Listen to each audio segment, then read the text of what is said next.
Hello everyone, मैं हूँ Rimita and welcome back to horror R. तो दोस्तों, आज मैं आपको एक्सप्लेन करने वाली हूँ साइक्ली टीवी सीरीज के एपिसोड 8, 9 और 10 को, जो इस सीरीज का फाइनल और लास्ट वीडियो होगा। वीडियो के एंड में हम इस सीरीज से जुड़ी डिटेल्स पे बात करेंगे, तो वीडियो को एंड तक जरूर देखिएगा ताकि आपके सारे डाउट्स क्लियर हो जाएं। तो चलिए चलते हैं साइक्ली के फाइनल और लास्ट एक्सप्लेनेशन के हॉरर कोस्टर राइड पे।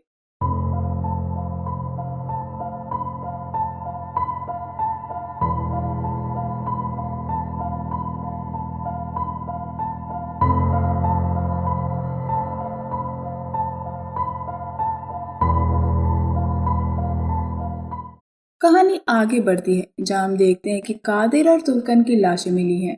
हलील उस आदमी के साथ तुर्कन के घर जाता है जहां पुलिस वाले उसे लाशें दिखाते हैं। उनका चेहरा देख के हलील को शौक लगता है क्योंकि उनका चेहरा नीला पड़ चुका था और बहुत बिगड़ चुका था।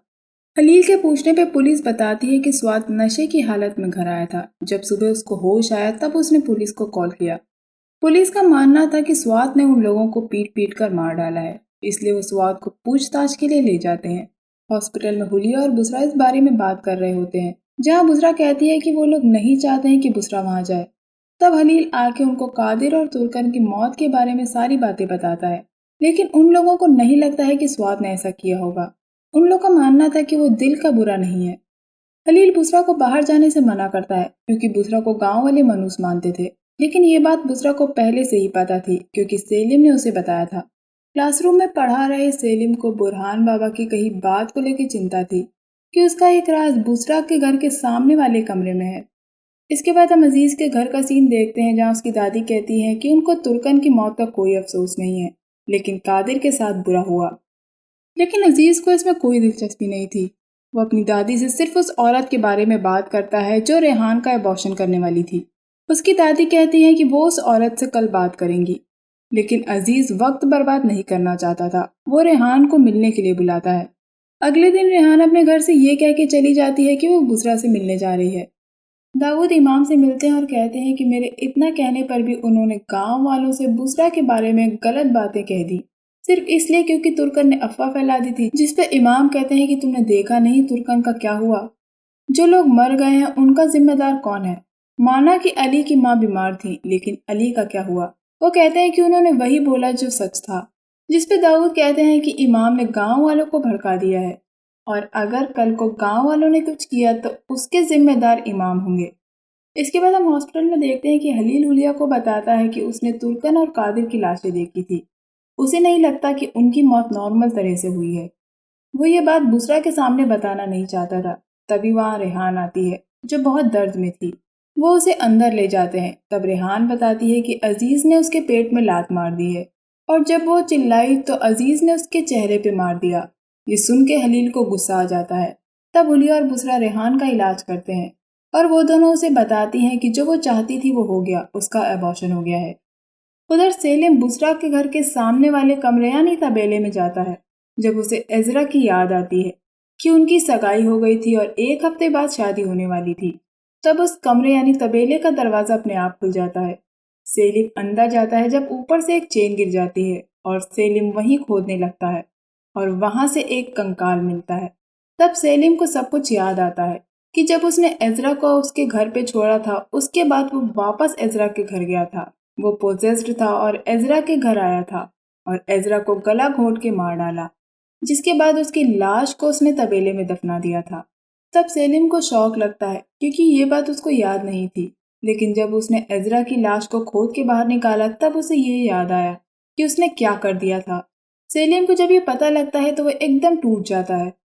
इसके बाद हॉस्पिटल में अजीज कुछ गांव वालों को अपने साथ लेके आता है और हलील से कहता है कि बुशरा मनहूस है। वो हलील को धमकी देता है कि जब तक बुशरा यहाँ है वो सब नहीं जाएंगे। हलील को पता था कि अजीज के इरादे सही नहीं है। तब हलील कह देता है कि बुशरा हॉस्पिटल में नहीं है, वो पुलिस वालों के साथ गई है ताकि गांव वाले बुशरा को चोट ना पहुंचाएं।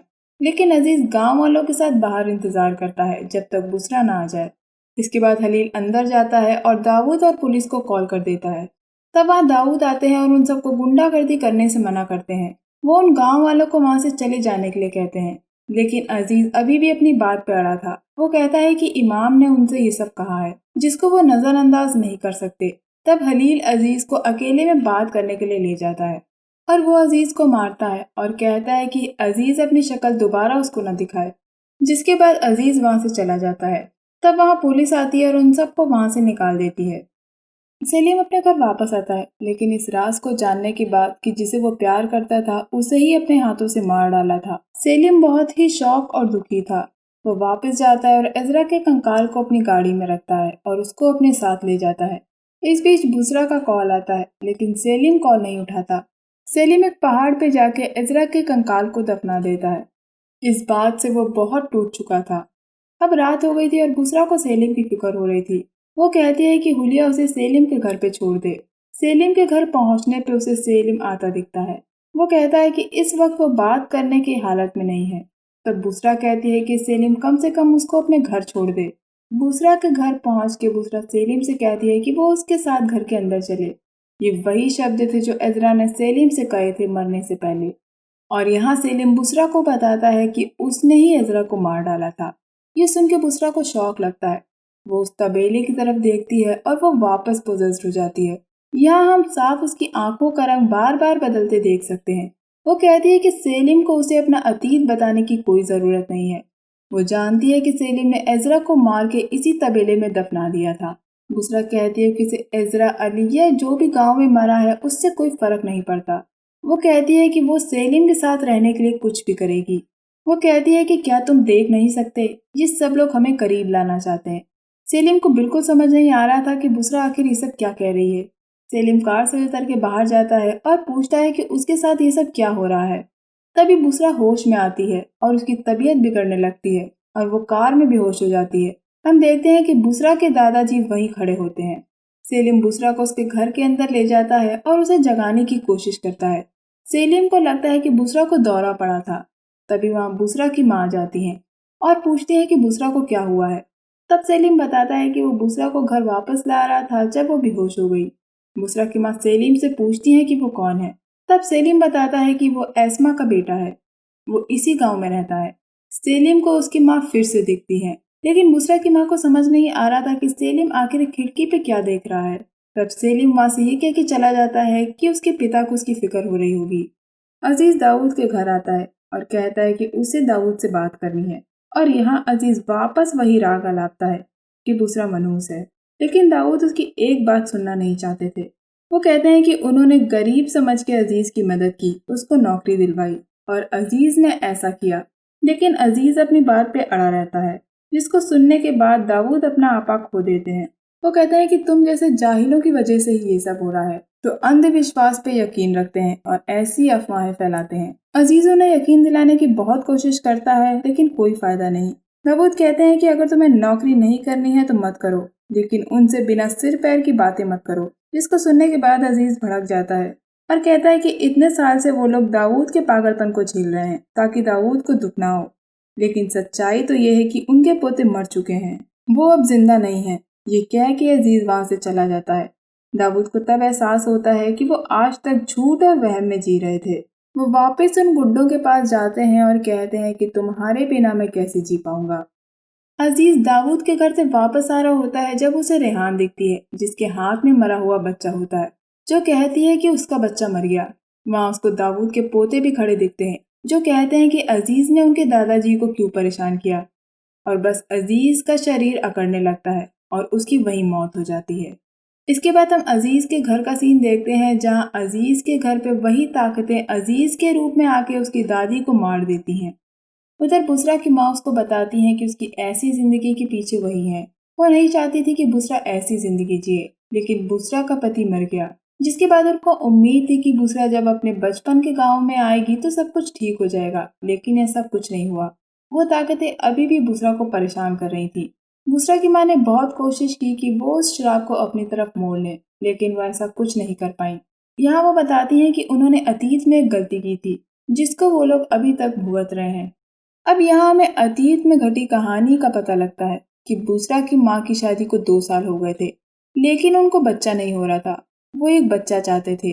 उन्होंने सब कुछ आजमाया, लेकिन कुछ नहीं हुआ। इसी दौरान वो सेलिम की माँ अस्मा से मिली उन्हें भी बच्चा नहीं हो रहा था। तब अस्मा बताती है कि केवसर नाम की एक औरत है जो पास ही के गांव में रहती है। वो एक तांत्रिक है। तब बुसरा को याद आता है कि उसने अपनी माँ से केवसर के बारे में पूछा था। वो अपनी माँ से पूछती है कि उन्होंने क्यों मना किया कि वो केवसर को नहीं जानती। तब उसकी माँ बताती है कि उनको तो कोई कॉल आया ही नहीं था, लेकिन बुसरा को पता था कि उसने कल रात अपनी माँ को कॉल किया था।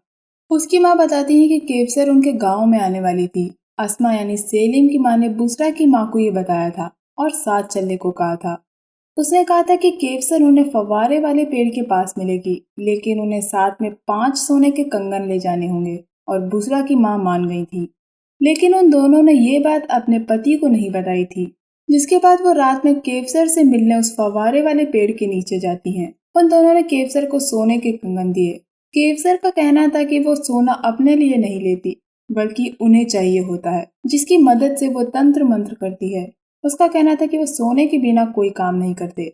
जिसके बाद केवसन उन्हें जंगल के बीचों बीच अंधेरे में ले जाती है और वहां मशाले जला देती है। जिसके बाद हम देखते हैं कि केवसन ने जादू टोना किया था और हम देखते हैं कि 2 काले धुएं की लकीर सेलिम और बुसरा की माँ के अंदर चली गई थी। जिसके बाद वो दोनों बेहोश हो गई थी। जब उनको होश आया तो केवसर जा चुकी थी। वो दोनों सुबह अपने घर वापस आई, जहाँ बुसरा के घर पे उसकी माँ का इंतजार अब्दुल्ला कर रहे थे। मैं आपको वापस याद दिला दूं, अब्दुल्ला बुसरा के पिता थे। जब बुसरा की माँ घर पे वापस आई तो अब्दुल्ला ने पूछा कि वो इतने देर से कहाँ थी, और बुसरा की माँ ने बुसरा के पिता को सब कुछ बता दिया था। जिसके बाद अब्दुल्ला का बिहेवियर बदल गया था। वो बुसरा की माँ से बात नहीं करता था। जब बुसरा हुई तो वो उसके पास भी नहीं जाता था, लेकिन कुछ वक्त बाद वो बुसरा को प्यार करने लगा था। एक शाम अब्दुल्ला बुसरा को ढूंढने बाहर गया, जब फव्वारे के पास अब्दुल्ला की लाश मिली। सेलिम की माँ अस्मा ने भी 20 दिन बाद सेलिम को जन्म दिया था। अब्दुल्ला की मौत की वजह बुसरा की माँ खुद के मिले श्राप को मानती थी, जो गुनाह उन्होंने केवसर के पास जाके कर दिया था। यहाँ हमें पता लगता है कि अब्दुल्ला ने बुसरा की माँ से कहा था कि जो गुनाह तुमने किया है उसकी सजा तुम झेल नहीं पाओगी। दुआ करो कि तुम्हारी ये ख्वाहिश पूरी ना हो। बुसरा को कुछ समझ में नहीं आ रहा था कि आखिर उसकी क्या गलती है। तब उसकी माँ कहती है कि तुम्हारी गलती ये है कि तुम मेरी बेटी हो। उनके लिए इससे बड़ी सजा और क्या होगी कि बुसरा ऐसी दर्द भरी जिंदगी जिए। बुसरा ये सुन के अपने कमरे में चली जाती है और दरवाजा बंद कर लेती है। उसकी माँ उसको मनाने उसके पीछे आती है। तब वो कहती है कि वो उसे अकेला छोड़ दें। हुलिया को बुसरा की फिक्र हो रही थी, इसलिए वो कॉल करती है, लेकिन कॉल का कोई जवाब नहीं आता। बुसरा नींद की दवा ले लेती है ताकि उसको नींद आ जाए। तब बुसरा को अपने दादाजी दिखते हैं और वो उसको एक विजन दिखाते हैं, जहाँ हमें पता लगता है कि बुसरा अपनी शादी वाले दिन पोजेस्ड हो गई थी। उसी ने एरदम से कहा कि खुद को मार डालो, और एरदम ने खुद को मार डाला था। फिर बुसरा वापस गई और जाके बैठ गई। जब वो होश में आई तो उसने वापस बाथरूम में जाके देखा, लेकिन तब तक एरदम मर चुका था। जिसके बाद बुसरा का विजन टूट जाता है। उधर सेलिम बुरहान बाबा के पास जाके सब बताता है। अब सेलिम जान गया था कि वो शैतान का गुलाम है। सेलिम जानना चाहता है कि आखिर वो कौन है। तब बुरहान बाबा कहते हैं कि वो बुसरा को अपने साथ लेके आए। उसको भी ये जानना जरूरी है, क्योंकि बुसरा ज्यादा कमजोर है, इसलिए वो उसे आसानी से गुमराह करेंगे, लेकिन तुम धोखा मत खाना। बुसरा ये बात अपनी माँ को बताती है। तब उसके घर सेलिम आता है और कहता है कि बुसरा को उसके साथ चलना होगा, क्योंकि बुरहान बाबा चाहते हैं कि वो दोनों साथ आए। तब बुसरा बुरहान बाबा के बारे में पूछती है। तब सेलिम बताता है कि वो एक काजी हैं जो उनके बारे में सब जानते हैं। जिसके बाद हलील और हुलिया बुसरा के घर आते हैं, क्योंकि उन्हें फिक्र हो रही थी। वहाँ वो बुसरा की माँ से मिलते हैं और पूछते हैं कि बुसरा कहाँ है। जिसपे उसकी माँ बताती है कि वो सेलिम के साथ बुरहान बाबा के पास गई है। उन्हें नहीं पता कि बुरहान बाबा कौन है। उनको बुसरा और सेलिम की फिक्र हो रही थी। तब हलील दाऊद को फोन करता है और पूछता है कि बुरहान बाबा कौन है। तब दाऊद बताते हैं कि वो किसी बुरहान बाबा को नहीं जानते। आसपास के गांव में भी ऐसा कोई आदमी नहीं रहता। बुसरा और सलीम फवारे वाले पेड़ के पास से गुजर रहे होते हैं, जब बुसरा बताती है कि उसने ही एरदम को मारा है। जिसके बाद वो उस पेड़ के पास जाती है और पोजेस्ड हो जाती है। देखने से लगता है कि उसको कोई दिख रहा था। तब सेलिम आता है, बुसरा को वहां से ले जाता है। अब हमें दिखाया जाता है वो सीन जहाँ बुरहान बाबा बुसरा और सेलिम से मिलते हैं, जहाँ बुसरा के दादाजी भी होते हैं। बुरहान बाबा उनसे कहते हैं कि जो सच वो बताने वाले हैं वो सच जानना आसान नहीं होगा। उन्होंने बुसरा और सेलिम दोनों को साथ इसलिए बुलाया क्योंकि वो चाहते थे कि उन दोनों को ये सच पता लगे। वो चाहते थे कि उन दोनों को बुरहान बाबा पे यकीन हो। इसलिए उन दोनों को ये जानना जरूरी था कि पास्ट में उन्होंने क्या किया था, ताकि वो अपने अंदर के शैतान को पहचान सकें। इसीलिए उन दोनों को उनका अतीत दिखाया गया था। अब हमें वो राज पता लगता है जिसकी वजह से आज तक सारी बुरी घटनाएं हो रही थी। बुसरा और सेलिम का जन्म दूसरी दुनिया के दो मासूम ताकतों को गुलाम बनाए जाने से हुआ था। केवसर ने दो मासूम जिन को उनकी दुनिया से इस दुनिया में बुलाया था, जो थे सेमाइर और इबियत, जिनको केवसर ने अपना गुलाम बनाया और उनको यूज किया, जिसके 7 या 8 महीने बाद बुसरा और सेलिम का जन्म हुआ। यहाँ में यह भी पता लगता है कि सेलिम और बुसरा के पिता इस दुनिया के नहीं थे, उनके पिता जिन थे। जिस भी बच्चे का पिता जिन होता है उनके बच्चों को एलमरुक कहते हैं, जिनका शरीर एक दरवाजे का काम करता है। इसकी शुरुआत तब हुई जब बुसरा और सेलिम बच्चे थे और खेलने के लिए उस फव्वारे वाले पेड़ के पास गए थे। वो दोनों उस पेड़ के नीचे बैठ गए थे और अपने दोस्तों के साथ वापस जाने से मना कर दिया था। तब वहाँ दो इफरित जिन, जो एक मेल और एक फीमेल था, जिनके नाम थे केकेल और लियतली, उन दोनों इफरित जिन ने बुसरा और सेलिम के शरीर पे कब्जा कर लिया और उनको वहाँ से जाने नहीं दिया, क्योंकि उन दोनों इफरित जिन्नों को उनकी दुनिया से निकाल दिया गया था। वो दोनों इस दुनिया में आना चाहते थे और इत्तेफाक से बुसरा और सेलिम उस वक्त वहाँ मौजूद थे, जिनका शरीर उनके लिए एक दरवाजा था, जिसके जरिए वो दोनों उनके शरीर में घुस गए। ये वही दिन था जब बुसरा के पिता अब्दुल्ला बुसरा को ढूंढने गए थे। जब बुसरा के दोस्तों ने बताया था कि सेलिम और बुसरा वापस नहीं आए, बुसरा के पिता ने इफरित जिन्नों को बुसरा और सेलिम के शरीर में जाते देख लिया था। उन्होंने उसे रोकना चाहा, इसलिए उन दोनों जिन्नों ने बुसरा के पिता अब्दुल्ला को वहीं मार डाला। बुसरा और सेलिम जन्म से ही एलमरुक थे। जिनका भी शरीर एलमरुक होता है, उनका शरीर एक दरवाजा होता है, जो दूसरी दुनिया की ताकतों को इस दुनिया में बुला के बुरे काम करने का मौका देता है। लेकिन जो लोग एलमरुक होते हैं उसको इसका पता नहीं चलता। वो फवारे वाला पेड़ वही जगह है जहाँ से वो दोनों इफरित जिन इस दुनिया में आए थे। यहाँ हमें पता लगता है कि वो दूसरी दुनिया का दरवाजा है, यानी जो कहानी अजीज ने स्टार्टिंग में सुनाई थी वो सच थी। वो दोनों जिन बचपन से ही बुसरा और सेलिम का पीछा कर रहे थे, क्योंकि उनकी दुनिया में वक्त अलग तरीके से चलता है, इसीलिए इतने सालों का इंतजार उनके लिए कोई बड़ी बात नहीं थी। इंसानों की दुनिया में कई साल बीत गए हैं, लेकिन उनकी दुनिया में कुछ मिनट ही बीते थे। बुसरा के अंदर जो फीमेल जिन थी, उसी ने उसको इस गांव में लाया ताकि वो सेलिम से मिल सके। और जैसे ही बुसरा उस गांव में आई, उन दोनों ने अपनी हरकतें शुरू कर दी। उन्होंने एलीफ को अपना शिकार बनाया था कि बुसरा और सेलिम मिल सकें। आपको याद होगा कि बुसरा और सेलिम पहली बार हॉस्पिटल में मिले थे जब सेलिम एलीफ को लेकर आया था। वो दोनों इफरित जिन चाहते हैं कि जिन्होंने उनको उनकी दुनिया से निकाला वो उन्हें अपनी ताकत दिखा पाए, इसीलिए वो बुसरा और सेलिम को पास लाना चाहते थे ताकि वो अपना खानदान आगे बढ़ा सके। और यहाँ बुरहान बाबा हमें बताते हैं कि बुसरा और सेलिम का प्यार ही उनका सबसे बड़ा श्राप है। हम देखते हैं कि ये जानने के बाद बुसरा के अंदर की जिन कहती है कि बुरहान बाबा उसे रोक नहीं सकते। उन दोनों इफरित जिन्नों का सिर्फ एक ही मकसद था कि वो अपनी दुनिया को छोड़ के इंसानों की दुनिया में रहें और अपना वंश बढ़ाएं ताकि वो अपनी ताकत दिखा सके। यहाँ हमें एक और राज पता चलता है कि बुरहान बाबा और बुसरा के दादाजी जिन थे, जो इस दुनिया में उस रूप में रह रहे थे जिसपे बुसरा और सेलिम सबसे ज्यादा विश्वास करते थे।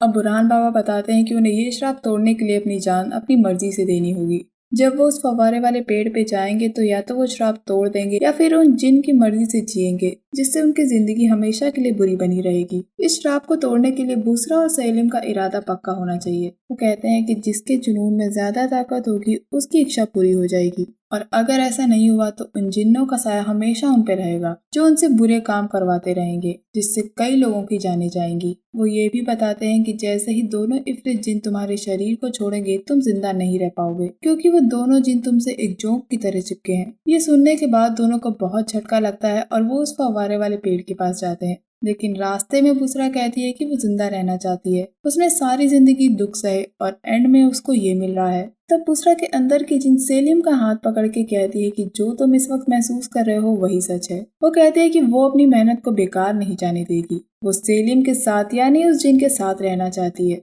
वो कहती है कि मैं तुम्हारे साथ रहने के लिए कुछ भी कर सकती हूँ। तब सेलिम को हम ये कहता सुनते हैं कि मैं तुम्हारे लिए कुछ भी कर सकता हूँ। वो उस पेड़ के पास जाते हैं जब दोनों पोजेस्ड हालत में एक दूसरे का नाम पुकारते हैं, और बस फिर बुसरा और सेलिम के मुंह से वो दोनों जिन बाहर आते हैं। जैसे ही बुसरा के अंदर की जिन बाहर आती है वो जमीन पे गिर जाती है। तब हम सेलिम को दुख से चिल्लाते देखते हैं और वो बुसरा के अंदर की जिन को अपने अंदर ले लेता है। तब बुसरा को होश आता है, लेकिन सेलिम मर चुका था। एंड सीन में हम देखते हैं कि बुसरा अपने प्यार को खोने के बाद एकदम टूट चुकी थी, जैसे बस एक शरीर रह गया हो। वो उस पेड़ के पास खड़ी उसे देख रही होती है। तभी हुलिया और उसकी माँ आते हैं और वहाँ से उसको ले जाते हैं।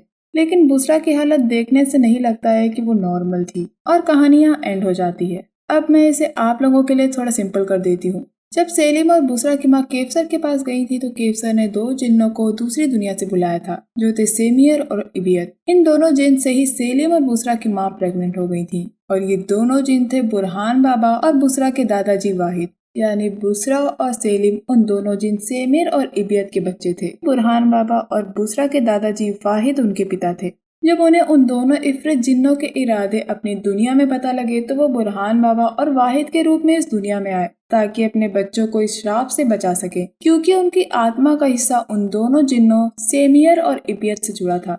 एंड में सेलिम ने अपनी जान देके बुसरा को बचा लिया था, क्योंकि एंड में हम सेलिम को ये कहता सुनते हैं कि मैं तुम्हारे लिए कुछ भी कर सकता हूँ। और इस पूरी सीरीज में हम सेलिम की बजाय बुसरा को पोजेस्ड होता ज्यादा देख सकते हैं, यानी उस जिन का बुसरा पे असर ज्यादा था। जैसा कि बुरहान बाबा ने बताया था कि बुसरा कमजोर है, लेकिन एंड में बुसरा को देख के ये नहीं लगता कि वो पूरी तरह ठीक है। तो दोस्तों अब बात करते हैं डिटेल्स की। याद है स्टार्टिंग में हमने देखा था कि एक आदमी बुसरा के घर के सामने खड़ा होता है। वो और कोई नहीं बुसरा के दादाजी वाहिद थे, जो उस पे नजर रख रहे थे। पूरी कहानी के दौरान बुरहान बाबा और वाहिद, जो 2 अच्छे जिन थे, वो बुसरा और सेलिम पे नजर रखते थे। वो उनकी मदद करते थे ताकि बुसरा और सेलिम सच जान सके और उन दोनों इफरित जिन के धोखे में ना आए। गांव में जिसने भी बुसरा को मनूस बोला था, चाहे वो अजीज हो, तुर्कन या कादिर, या उन दोनों को अलग करने की कोशिश की, उनको उन इफरित जिन ने मार डाला। यहाँ तक कि अली को भी बुसरा और सेलिम के अंदर के इफरित जिन ने मार डाला था। ये काम उन्होंने बुसरा और सेलिम को पोजेस्ट करके करवाया था। केवसर को भी जिन ने इसलिए मार डाला था क्योंकि वो नहीं चाहते थे कि बुसरा और सेलिम को कुछ भी पता लगे। अगर आप उस फव्वारे को ध्यान से देखेंगे तो वो किसी डार्क एंटिटी का फेस की तरह दिखता है। दोस्तों मैं आपको इस सीरीज से जुड़ी एक बहुत ही इंटरेस्टिंग बात बता दूं कि इस सीरीज का बैकग्राउंड म्यूजिक साउथ की पुरानी मूवी देवी की तरह है, या आप ऐसा भी बोल सकते हैं कि उसी म्यूजिक को इन्होंने एडवांस तरीके से बना के यूज किया। अब किसने किससे इंस्पिरेशन ली ये कहना तो मुश्किल है। दोस्तों जिस सीन में बुसरा और सेलिम बुरहान बाबा के पास जाते हैं, उस सीन में हम ये देख सकते हैं कि वहाँ कोई घर नहीं था और ना ही कोई बुरहान बाबा या दादाजी बैठे थे। दरअसल बुसरा और सेलिम अकेले थे जिनको जंगल में वो घर दिखता था। असलियत में वो दोनों जंगल के बीचों बीच अकेले अंधेरे में बैठे थे। अली ने जो ड्राइंग स्टार्टिंग में बनाई थी उसमें हम बुसरा और सेलिम को देख सकते हैं। वो दूल्हा दुल्हन और कोई नहीं बल्कि सेलिम और बुसरा थे। दोस्तों साइफली को उर्दू में सिफली कहते हैं। सिफली काले जादू की एक पुरानी टेक्निक है, या आप इसको एक एडवांस फॉर्म भी कह सकते हैं, जो कि मुस्लिम रिलीजन में सबसे हार्मफुल जादू माना जाता है। ये जादू किसी को नुकसान पहुंचाने के लिए किया जाता है और जिस पे ये किया जाता है वो अपनी सोचने और समझने की क्षमता खो देता है। वो वही करता है जो आप चाहते हैं। ये काला जादू बदबूदार और घिनौनी चीजों से किया जाता है। इसी जादू से केवसर ने जिन्नों को बुलाया और अपना गुलाम बनाया, जिससे बुसरा और सेलिम की माँ प्रेग्नेंट हो गई थी। तो दोस्तों ये था मेरा एक्सप्लेनेशन हॉरर टीवी सीरीज साइफली को लेकर। उम्मीद करती हूँ अब आपके सारे डाउट्स क्लियर हो गए होंगे, और अगर आपके अभी भी कोई डाउट्स हैं तो आप कमेंट सेक्शन में मुझसे पूछ सकते हैं। तो दोस्तों चलिए मिलते हैं अगले वीडियो में। तब तक के लिए अपना बहुत ख्याल रखिए। Stay safe, keep hunting, lots of love.